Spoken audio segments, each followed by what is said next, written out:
বামপন্থী শক্তিকে জোরদার করার লক্ষ্যে পথ চলা।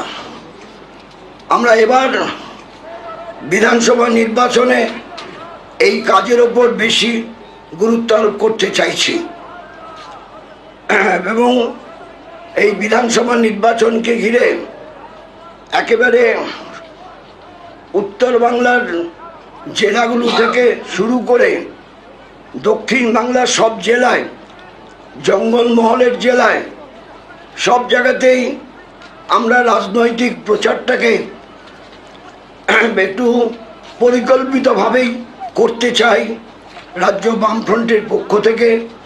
এবং আমাদের মনোভাবের কথা আমরা আমাদের যারা সহযোগী তাদের কাছে আমরা রেখেছি, তারা নিজেরাও মনে করে এটা ঠিকই আছে, তদ অনুযায়ী তারাও করবে। ফলশ্রুতিতে সারা রাজ্যে এবার আমাদের এই প্রচারের ধাঁচাটা একটু ভিন্ন প্রকৃতির হবে। সর্বব্যাপক প্রচার আমরা করতে চাই, জনগণকে আমরা ঐক্যবদ্ধ করতে চাই। এই ঐক্যবদ্ধ করতে চাই কথা বলার মধ্যে অনেকগুলো বিষয় থেকে যাচ্ছে। এখন ভাষার ভিত্তিতে মানুষকে বিভক্ত করার চেষ্টা, ধর্মের ভিত্তিতে মানুষকে বিভক্ত করার চেষ্টা, জাতের ভিত্তিতে মানুষকে বিভক্ত করার চেষ্টা এবং কে কেমন দেখতে তা নিয়েও কথা হয়।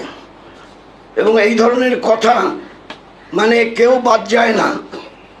এমনকি আমাদের দেশের রাষ্ট্রপতি তাকে দেখতে কেমন, নির্বাচিত প্রতিনিধি, মন্ত্রিসভার সদস্য তারাও মন্তব্য করতে কুণ্ঠাবোধ করে না।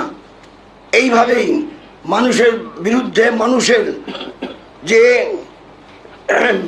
ব্যবহার হওয়া উচিত, যে আচার আচরণ হওয়া উচিত, সেই আচার আচরণের